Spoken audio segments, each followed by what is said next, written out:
So we'll have a period of meditation and then we'll give some teachings and discussion. Finding a way to sit that's upright, relaxed. Finding a posture that feels sustainable.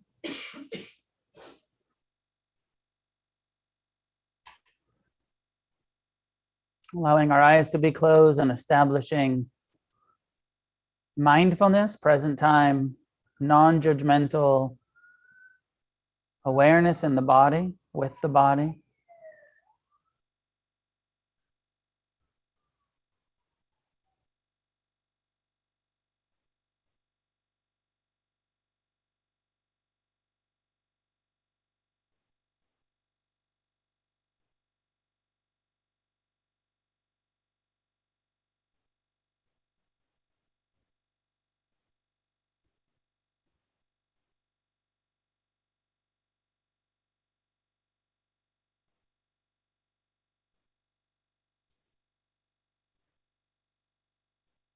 And it's useful to set a intention or an aspiration for our practice.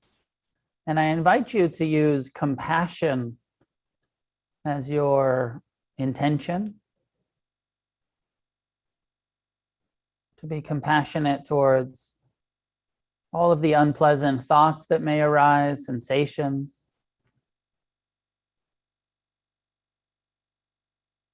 To incline your heart and your mind towards friendliness and compassion, towards your experience, all of the parts of our experience that may be challenging or unpleasant or painful.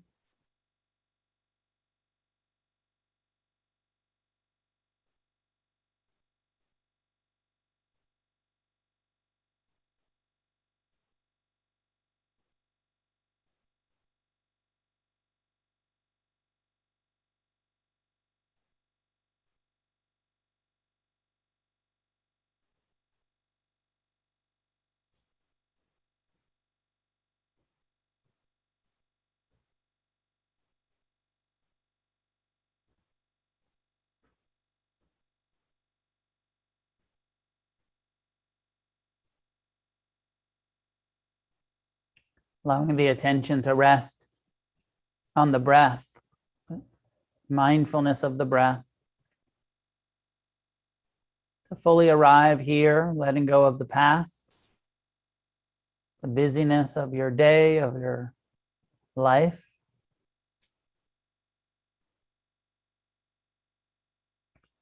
Landing here with each breath, letting go of what's next, our imagined future plans, hopes, worries.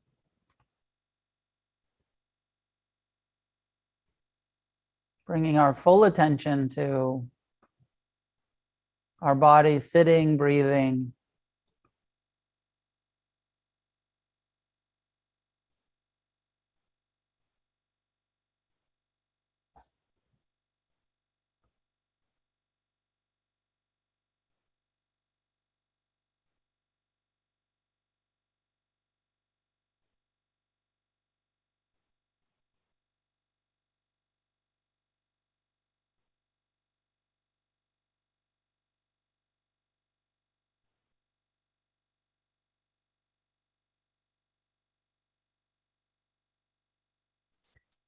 And each time the attention is drawn away from the breath back into thinking,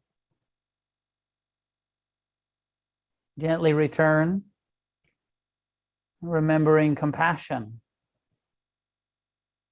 gentleness and mercy, friendliness towards your own monkey mind,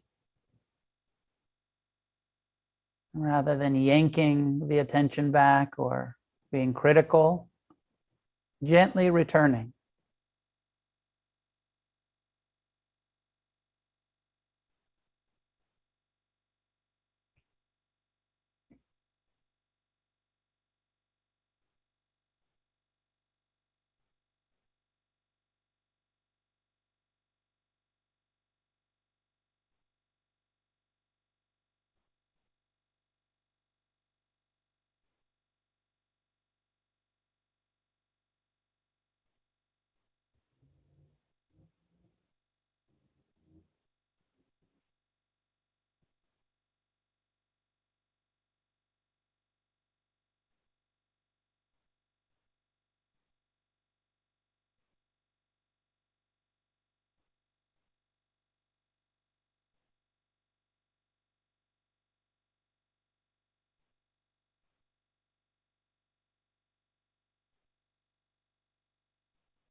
We use the body, first foundation, breathing as an anchor, gathering our attention.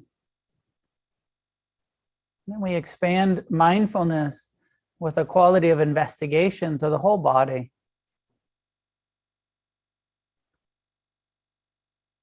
Scanning the attention down from the crown of the skull through the head and face. Scanning for sensation. Investigating what parts of the body are experiencing pleasant sensations, what parts are experiencing unpleasant sensations. How much of the body's experience is neutral, neither pleasant nor unpleasant.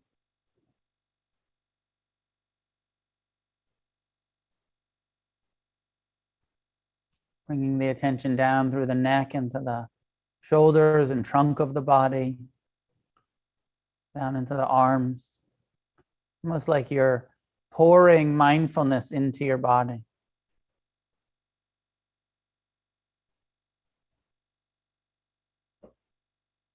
Out into the fingertips.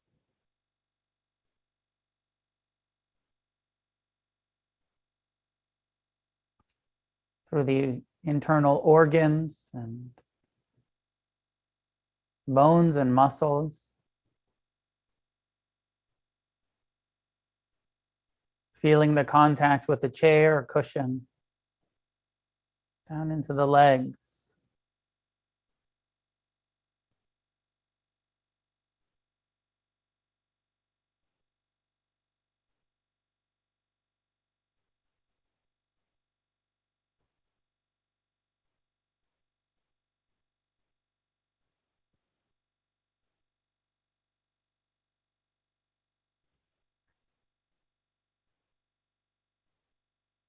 Investigating sensation and the feeling tone, pleasant, unpleasant, neutral.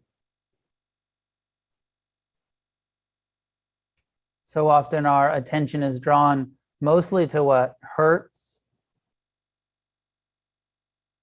If there's anything painful, the attention feels threatened, aversive.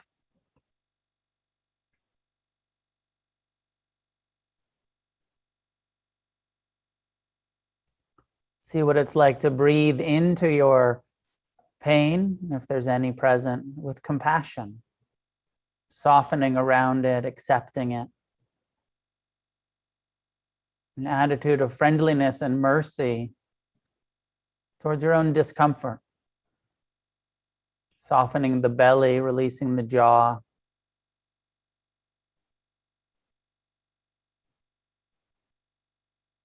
Learning to be with.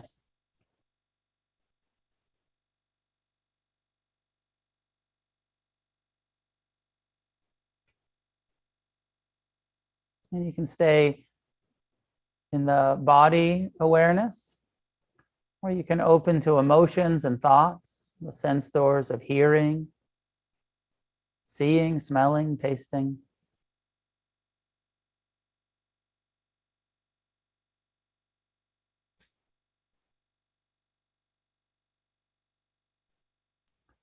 In its full application, mindfulness is inclusive, not avoiding, not excluding, but including all of the experiences of this mind and body.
When you get involved in a thought, acknowledge what it is. Is it a plan or a memory? A fantasy? A hope or a fear? And what's it feel like? What's the tone of that thought your mind is spinning? Is it pleasant or unpleasant or neutral?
Just the intention of compassion for the unpleasant thoughts and emotions, the unpleasant sensations in the body. Even if we can't quite do it yet, don't fully care about our own pain, still have a lot of resistance and aversion. It's the intention.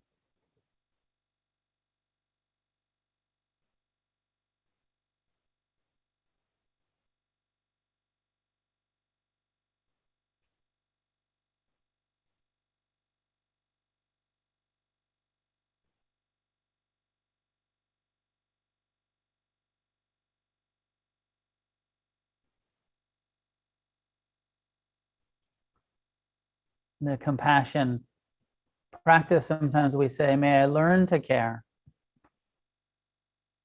May I become more tolerant, accepting of my pain and the pain of others.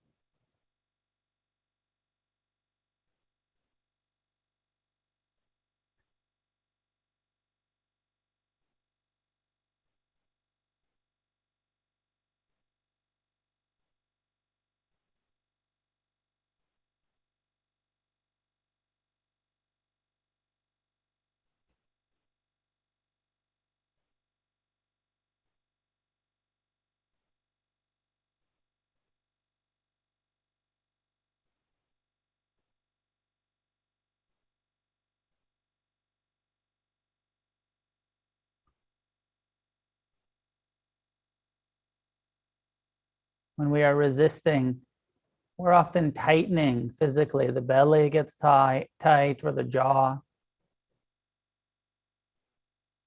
The shoulders start to rise. We're putting your body in the relaxed posture, softening your belly, releasing your shoulders, your jaw, opening your chest. All can be an act of compassion.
As you may have guessed, I want to talk about compassion tonight.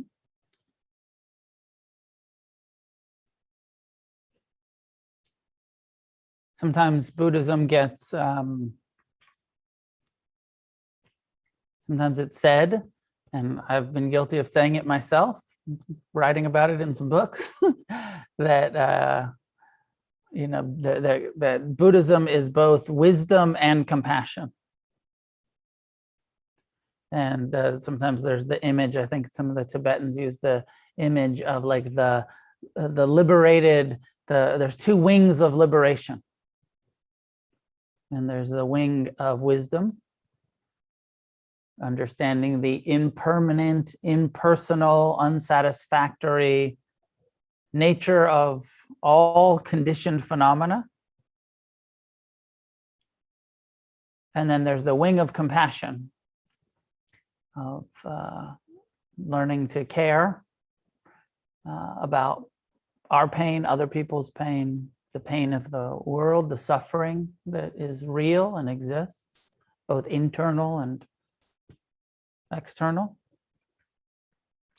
And it's a nice way. I like that image of this sort of these two wings. I'm working on my wisdom wing and working on my compassion wing, and kind of mindfulness as wisdom, and the heart practices, loving kindness and compassion and forgiveness and appreciation as kind of that whole wing of heartfulness.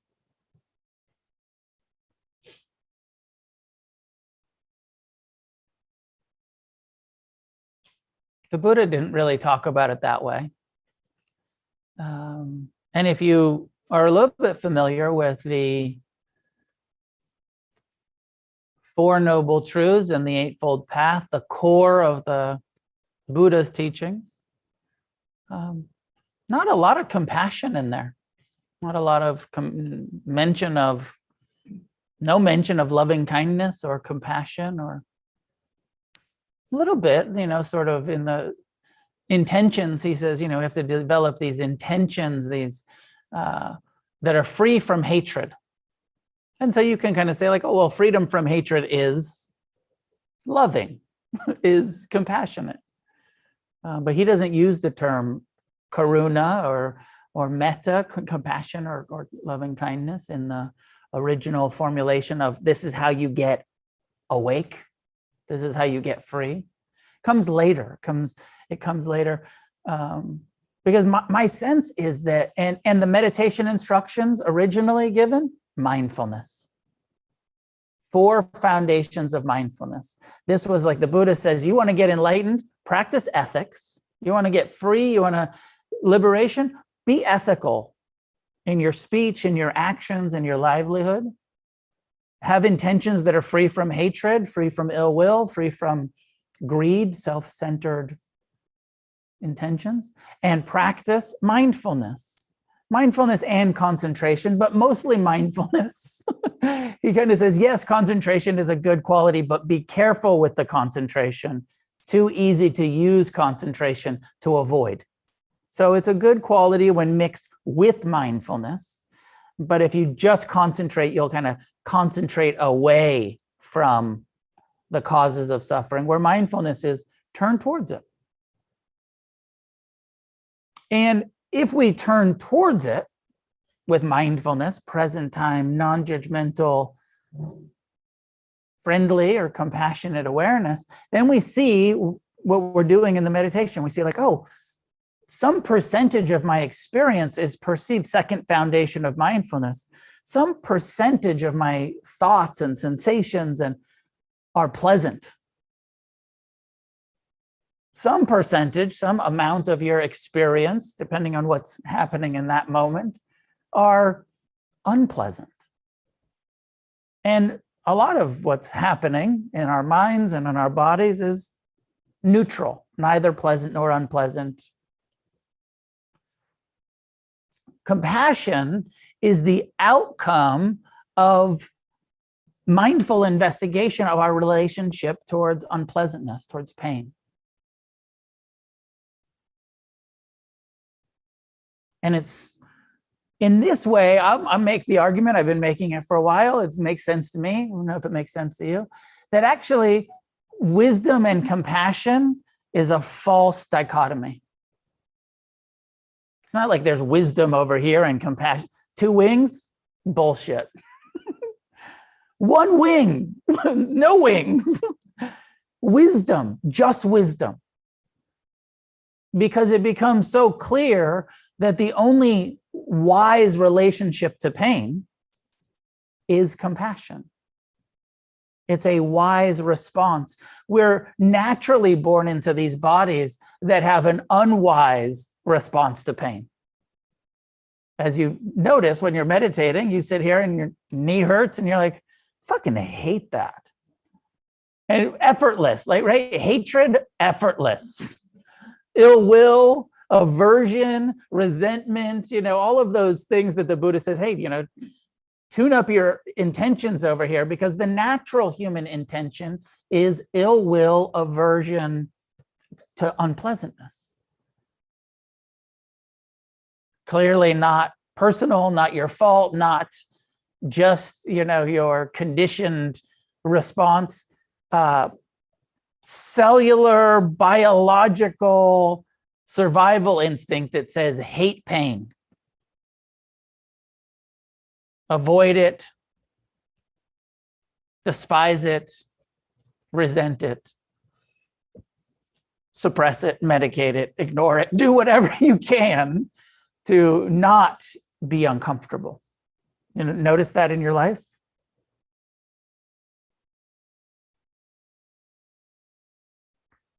And that compassion is this incredibly rare and radical and skill to truly and against the stream. The stream is aversion, normal. Aversion, normal. Compassion, weird. Like I talked earlier about like a bunch of weirdos. You're a bunch of weirdos trying to be compassionate towards your own pain.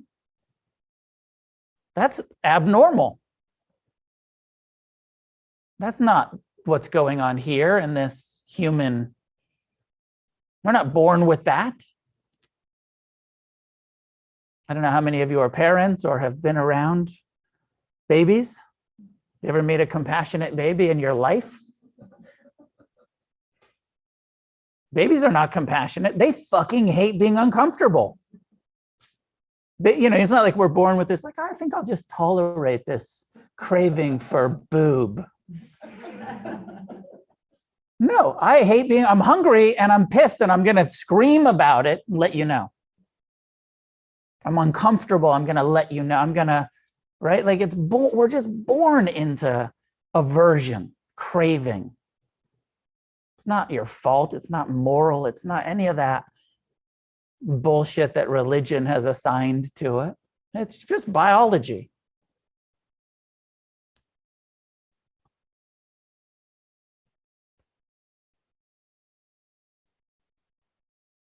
And compassion is not a necessary survival instinct. You don't get it, right? It's not handed out in your sort of process of growing up. It's not like, well, it's when I was a kid, I hated pain. And then at some point, I became tolerant and compassionate and merciful towards pain. It's like, it's not something that happens all by itself. True compassion is a really radical skill that comes out of the wisdom that we get from turning towards our pain and seeing, okay, it's all impermanent. Whatever's happening in my mind, in my heart, in my body. And when it hurts and I push it away, meet it with aversion, I make it worse. You know this equation, most of you do.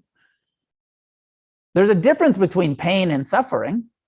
And the Buddha's whole thing is, he said, we can end suffering. We can end suffering partially by changing our relationship to pain, rather than meeting it with aversion, accepting, oh, it's this painful, unpleasant thought is arising and passing through my mind. This painful, unpleasant emotion is present. This pain in my body is present. And rather than meeting it with resistance, our reactivity and our resistance is what is turning it into suffering. Now, not only does it hurt, now I hate it and I'm suffering about it. Rather than just letting it hurt and learning to care about it and allow it to arise and pass and be like, oh, that was really fucking unpleasant. But I didn't suffer about how unpleasant it was because I've trained my mind to be with pain, to turn towards it and to tend to it rather than try to control it and manipulate it and get rid of it.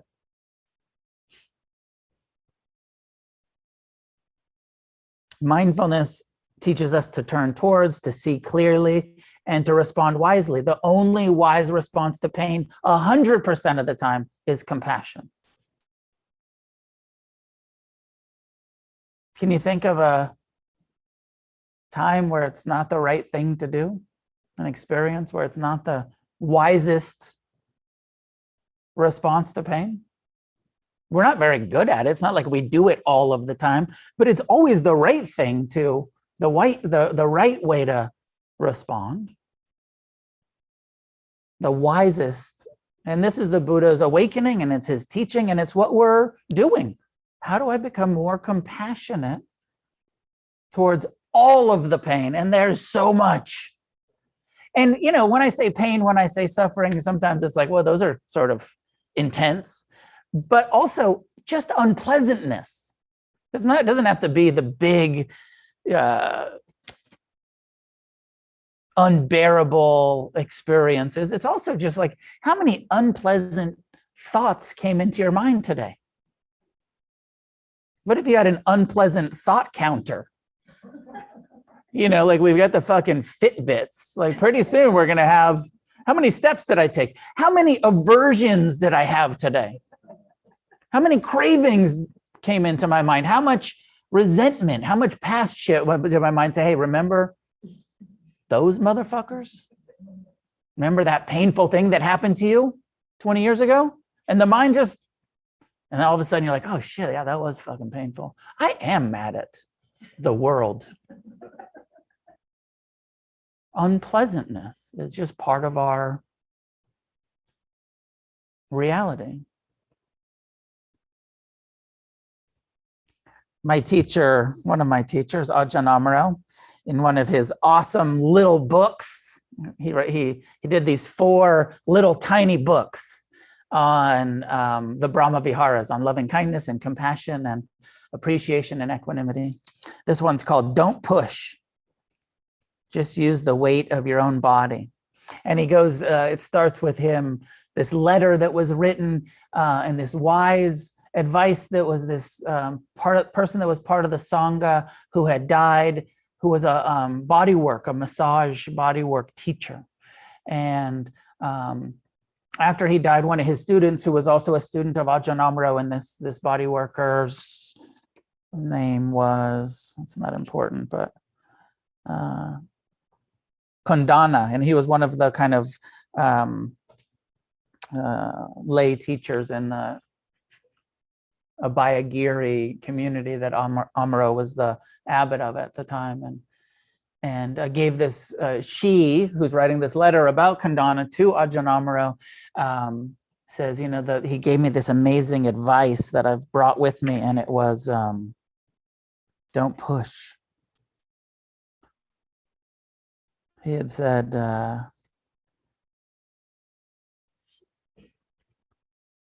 don't push, just use the weight of your own body. Don't diagnose, just be aware. Don't try to help, but also don't turn away. Just be with the person. That's all you have to do. And so Amaro took those 4 or 5 suggestions and wrote this book about compassion. This part is called, don't try to help, but don't turn away. And just reflecting on that for a moment, like how often are you trying to help, trying to fix, trying to change, and thinking that it's compassion? I'm going to help you end your suffering. And even that sort of like reactive thing that so many of us do of like, don't cry. Don't feel your feelings. You're making me really uncomfortable being uncomfortable. Do you need a tissue? Do you need a hug? Is there something that I can do to make you stop feeling the way you're feeling? And I know it's not always that. Sometimes it's empathy and it's just like, I just want to be here with you and I'm offering you a tissue and it's totally compassionate. But if we look at our intentions, sometimes it's that trying to help someone not feel what they're feeling rather than be with it. So not trying to fix, but also don't turn away. So he says, compassion in action means working with the painful conditions in ourselves and others and seeing how they mingle. The painful conditions that we're experiencing and in others, and how do they mingle? Like when you're with someone who's suffering, what's it like for you? How much do you take it on? How uncomfortable is it? I know for me, it can be uncomfortable. It's hard to tolerate other people's pain. Makes, you want to fix it. You want to help. You want to feel powerless. See how they mingle. Often a period in our life is not just one single shade of pleasure or one single shade of pain. In many, if not most instances, we experience mixed feelings. And sometimes a difficult condition, something that we would never have chosen, ends up bringing immense riches with it. Can you know that one? Where like when you look back on your life and some of the biggest insights and biggest transformations were like, that was the fucking worst. That was the worst pain I'd ever been in. But I got sober and my life changed. Or I got out of that relationship and my life changed, or whatever it is. That often when we're in the midst of something really painful, you can't see how beneficial that's going to be. As he's saying, the immense riches that come from it.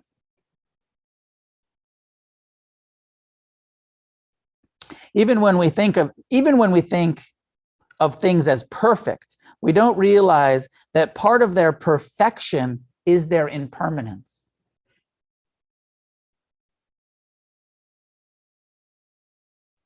I don't know what's like the sunset, like, do you like sunsets? Not everybody likes sunsets, but if you like sunsets, it's like, it's so amazing because it's impermanent and you get to catch it as it arises and passes and the colors change.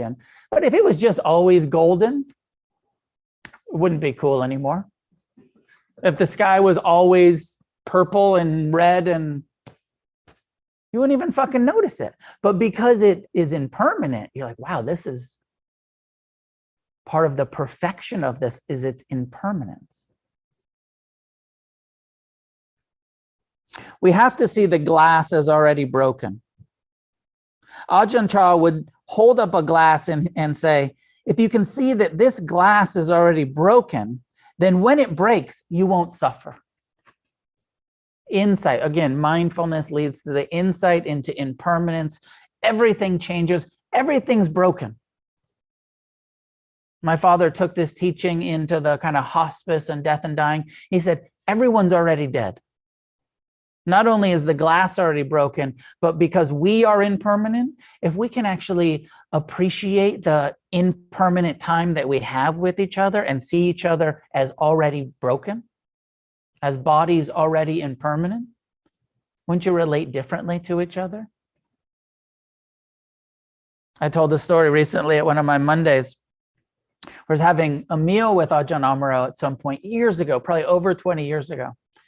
And after the meal, and I was young and really kind of like, he is my teacher. And especially back then, I was like, man, like it's precious to be around this. He's fucking rock star. Dharma, this guy's a monk. I'm just a lowly punk. And just like so much love and appreciation and gratitude and attachment. Like this is my this guy's saving my life. The Dharma is saving my life. And we're finishing a meal and saying goodbye. And I said to him, well, I hope to see you soon, or, I'm coming to the retreat, or I'll see you later, like with all of this clinging. And he caught me. And he said, don't say that. Say goodbye forever. And it just like sunk of like, oof. But it's this teaching of already broken, impermanent, and this pulling the carpet out from that comforting attachment to I'll see you again soon because I'm attached to you, which is normal, and it's just the way we speak and everything. But he was using it as an opportunity, as this exact thing. If you're real attached to me, if we don't, if I die, you're going to suffer a lot. So actually, you don't have to suffer a lot when I die. You can see me as already dead. You can see this impermanent, this relationship as impermanent, and start, practice the Dharma. Let go now, rather than waiting until the grief is overwhelming because you had that expectation. I didn't get to say goodbye. He said, no, let's have closure. Goodbye forever. It's hard, right? Couldn't you do that? You could start trying to implement that. People will really think you're weird.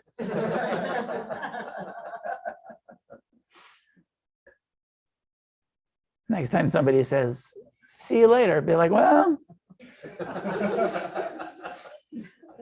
maybe, or maybe goodbye forever.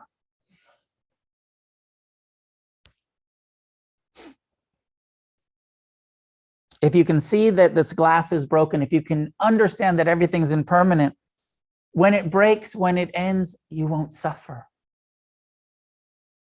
Compassion, karuna is the Buddhist word, in Buddhist psychology is not a state of suffering. This is important. This is so important. If you're having an experience of compassion that you think is compassionate, but you're suffering, does that happen to you a lot? Where you're like, somebody else is in a lot of pain and you think you're being compassionate, but you're really suffering. Amaro says, is not a state of suffering. The Buddha points out that if you are suffering on account of the suffering of others, that is not true compassion.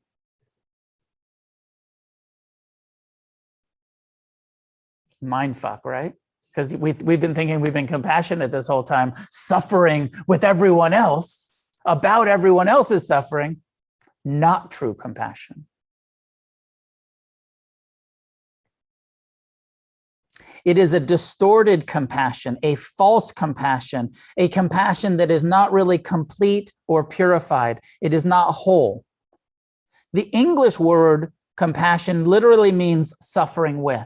And that's why, right? We have this English word from the Greek or Latin or whatever it's from that says suffering with. And it's like, you're supposed to suffer, I'm suffering. You're compassion. You're supposed to suffer with me, right? Fucking suffer with me, goddammit. The Buddha says no. Suffering with, and then he breaks it down. Passio, passiones is a Latin word meaning suffering, as the passion of the Christ relates to the suffering and death of Christ. And the prefix com means with. But the Buddhist principle of compassion is talking about something else. I hope this is useful. I know when I realized this, I was like, oh, I've been doing it all wrong. I thought I was supposed to suffer with you. And if you don't suffer with people, they'll accuse you of being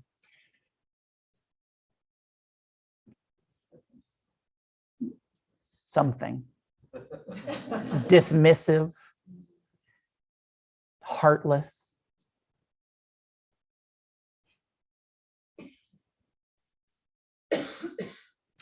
The Buddhist principle of compassion is talking about something else. It's fully attentive and open to the pain of others, but does not suffer on account of that pain. This is what we're developing. This is the goal. I know we're not there yet. I'm not there yet. We're not there yet. But we're trying to direct our heart our mind, our skilled response towards feeling it, attentive and open, but does not suffer on account of that pain. I think most Westerners would agree that culturally this is hard for us to comprehend, let alone achieve. Usually we either turn away and remain indifferent to the suffering of others, or we feel upset or angry on their behalf and desperately try to help. We have an interesting cultural tendency to show that we care by getting angry or upset. But when we're faced with the suffering of others or with our own suffering, our own feelings of grief, there is a place that we can find in our heart which is fully attentive and appreciative of that pain, but not swept up into a reaction against it or carried along by the current of it. That part of us which knows the pain fully, but does not suffer on account of it.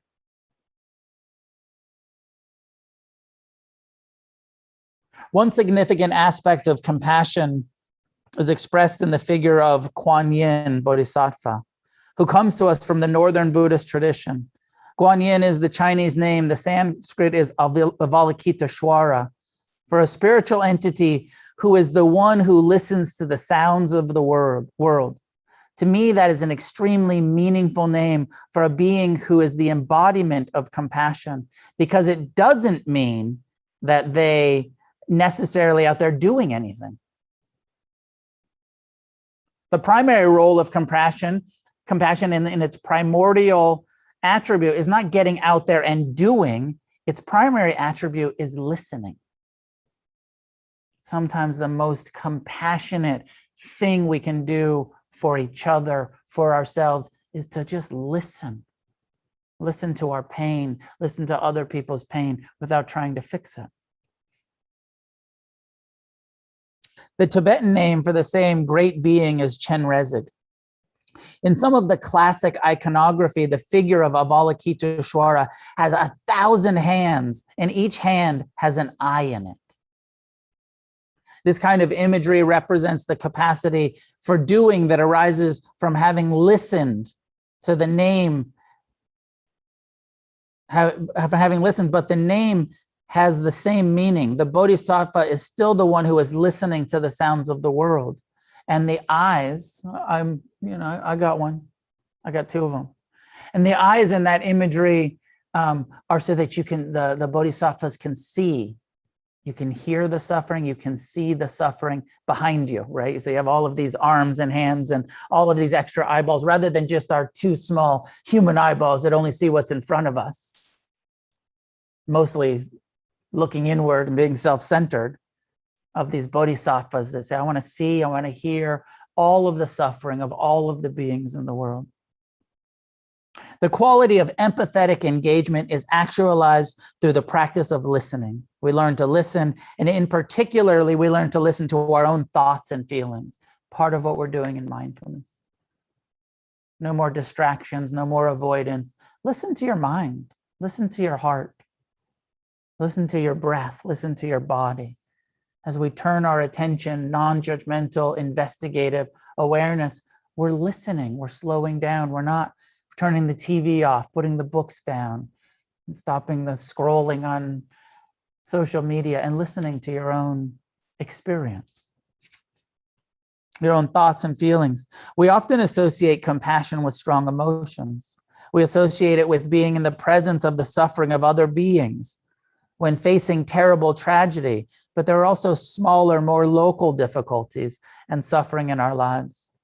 The primary quality of compassion, the root of compassion, I would suggest, is learning how to listen, to attend to what is here, to what is present.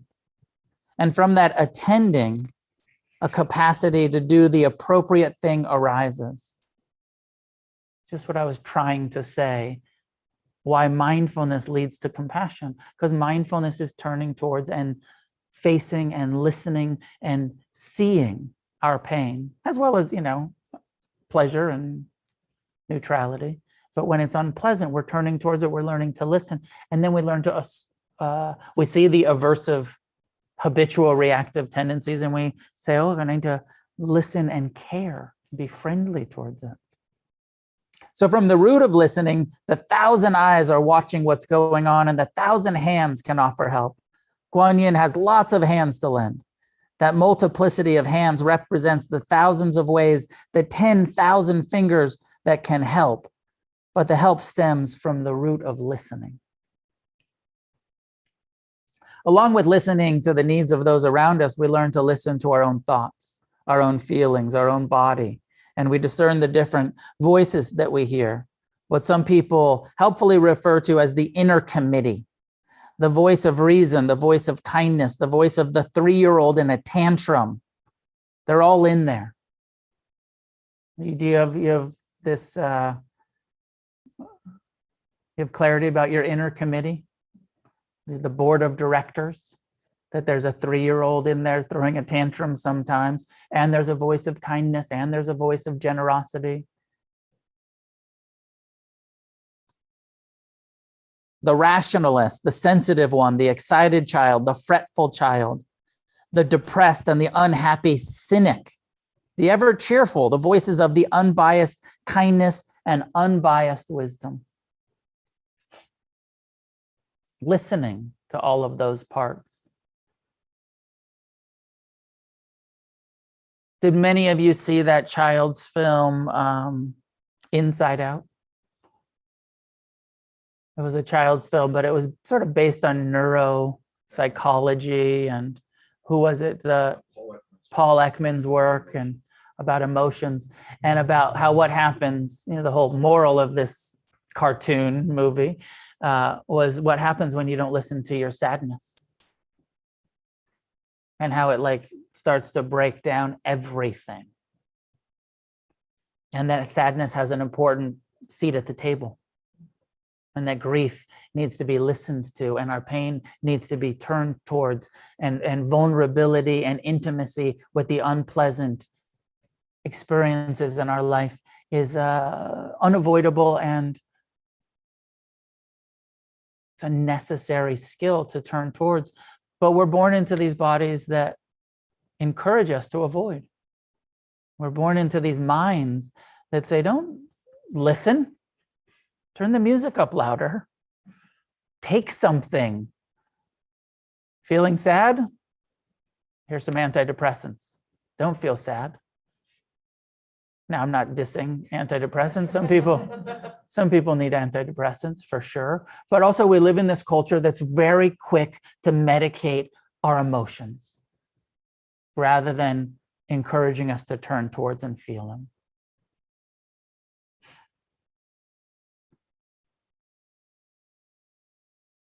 Compassion's only half of the story, but it's a very important half of the story. Maybe it's a third. I would say 3 skills. Compassion, huge skill we have to develop, listening. Then also non-attachment, the wisdom of non-attached appreciation towards all of the pleasure, which includes renunciation and non-attached appreciation. And then also ultimately, perhaps for balancing both the non-attachment and the compassion, non-identification with the mind, not self, not personal. Waking up to this human condition, it's not your fault.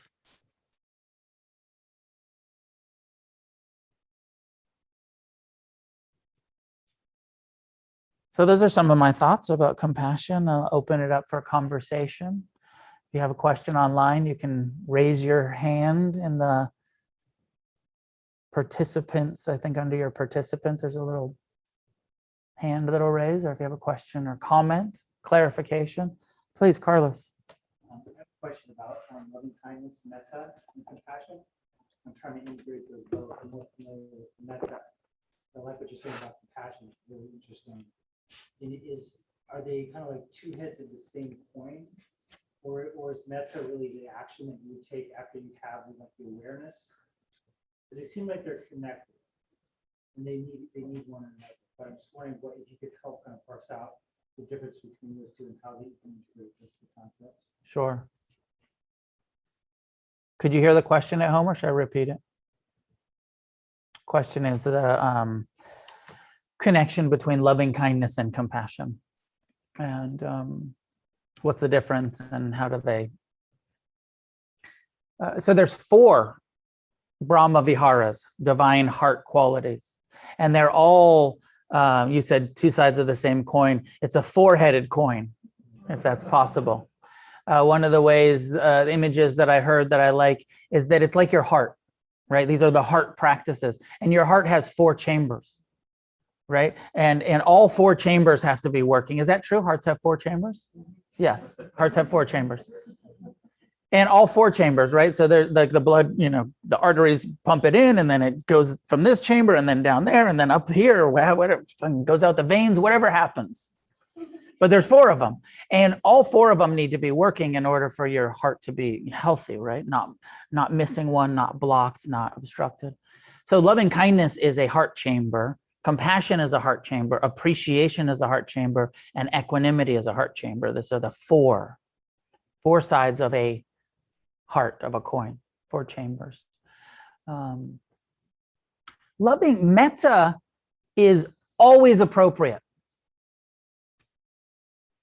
It's an attitude, it's an outlook, it's a way of being.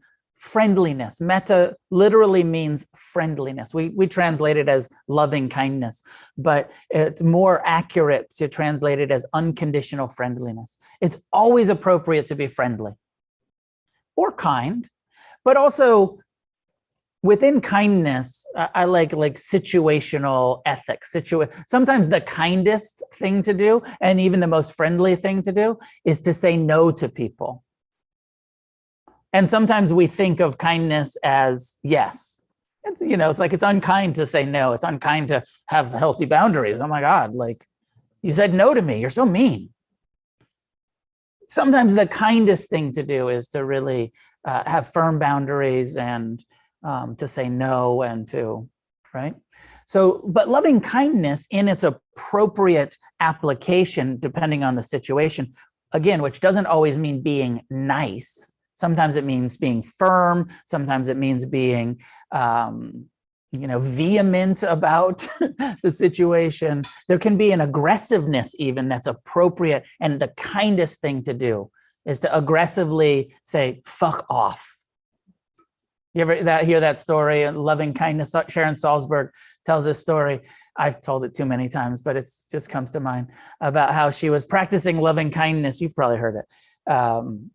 With Deepama, one of her teachers in Calcutta, and she got attacked and sexually assaulted in the rickshaw. And some man reached in there and grabbed her tits.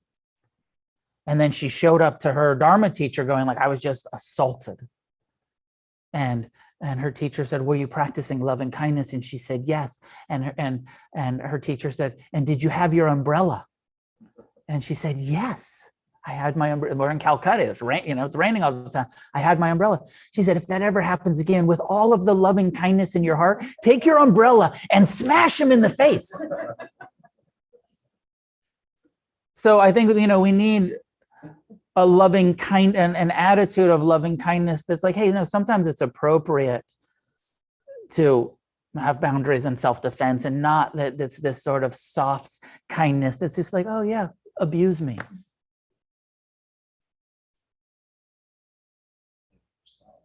Metta for self, cherishing in a healthy way. Yeah. So you're with me, right? Loving kindness always appropriate when situationally, but compassion's not always appropriate or necessary. Compassion has one aim: pain only. You don't need to be compassionate all of the time. Well, in this mind and body and world where there's suffering all of the time, it's kind of always appropriate. But really, compassion is only the wise response to that which is painful. When we're listening, as Amaro's saying, it's when you're sitting with a client or a friend or your child and they're in pain, compassion. When you're in pain, your mind is doing something unpleasant emotionally, compassion. But when joy is present, no compassion necessary. When you're, with a friend and they're celebrating, and, then it's appreciative joy. When you're sitting with your children and they're laughing and having a great time or whatever is happening, no compassion necessary because they're not suffering. only when we're suffering or they're suffering. Or now, of course, in this world, don't have to look too far to see suffering. So often we need to have easy access to this listening, to this willingness to be with the pain, not denying it, not avoiding it, with it, listening. Is that helpful? And then there's appreciation as towards pleasure, towards joy, towards happiness. And then there's that equanimity that understands. And really this ability to just listen and not suffer with is equanimity, is this fourth chamber. It's like the 36th chamber of Wu-Tang, Shaolin. Because with equanimity is where we develop this immense compassion, this immense appreciation, this loving kindness for all living beings. And then the reminder, the balancing, the understanding, I love the way he said, it's, if you are suffering on account of the suffering of others, that is not true compassion. It is distorted compassion. It is false compassion. It is a compassion that is not really complete. It is not whole. I heard a Tibetan teacher years ago said, it's idiot compassion. There's true compassion and then there's idiot compassion. Not very compassionate, calling me an idiot in front of everyone.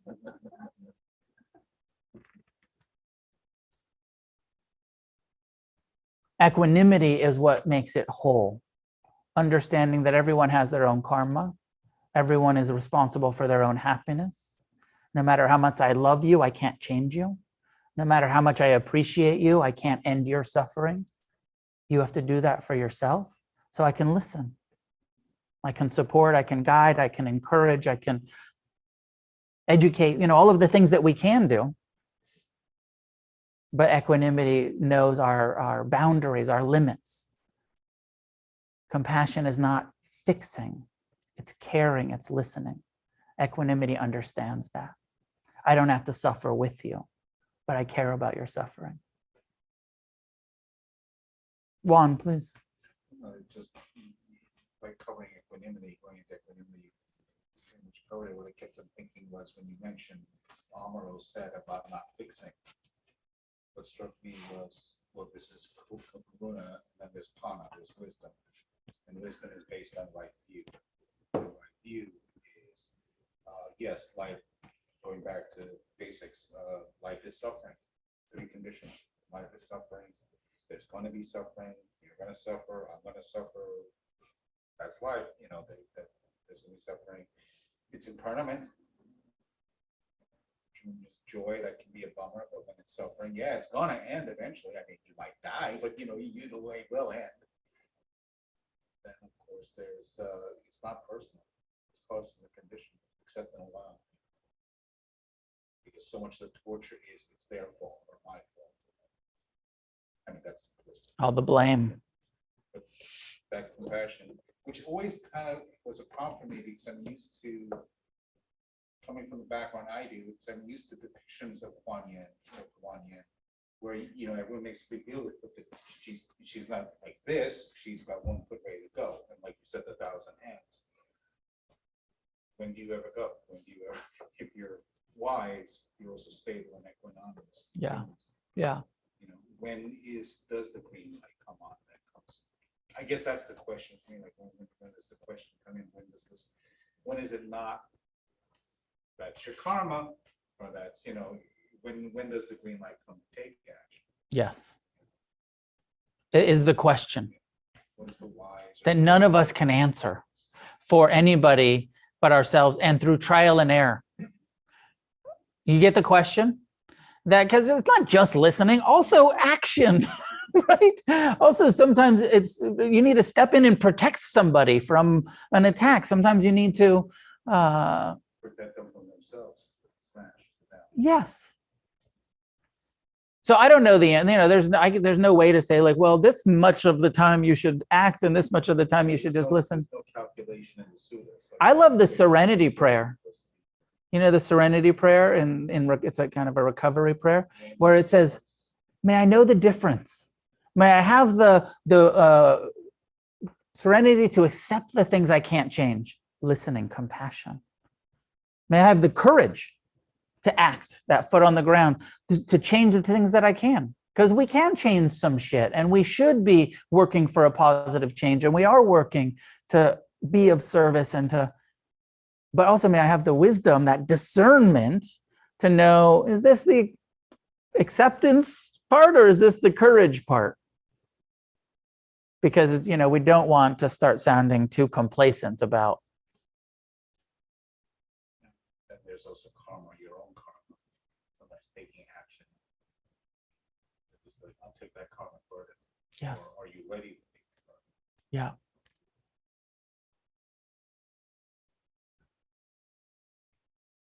Any other thoughts, questions, comments?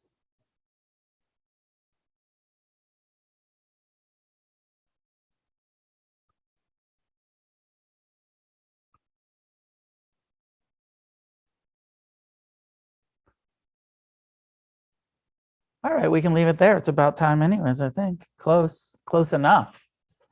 And I want tacos, so. Happy to be here on a Wednesday night. I'm glad that you are all supporting this Wednesday night Sangha. Jason will be back next week. And the Against the Stream, the annual Fall Against the Stream retreat is happening that I'll be teaching October, I don't know. I want to say 10th through 17th. I'm not sure if those are the correct dates, but I think it's some 10th through 17th, I think. At Joshua Tree, there is still room to register, but it's getting pretty full. If you're willing to camp, you can wait and register later. But if you want to sleep in a bed, if you're going to come to the retreat and you want to sleep in a bed, you should register soon in order to get a room, because they gave us limited rooms this year. But camping in the desert's pretty nice that time of year. It's not too bad if you're planning to come. It's cheaper to camp. There is some scholarship money available, probably for people who want to come to retreat but can't afford it. You can apply for that on the website.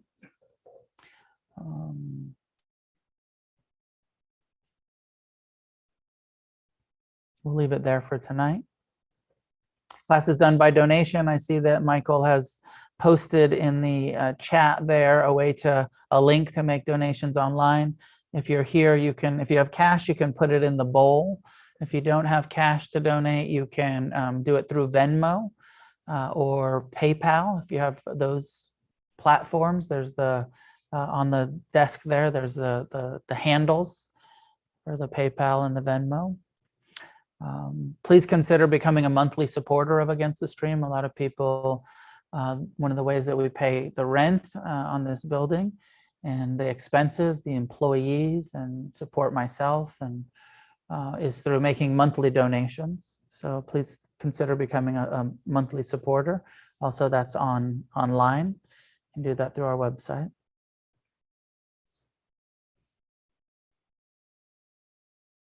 Many goodness that comes through our practice and discussion of the Buddha's Dharma be shared outward in all directions with all living beings.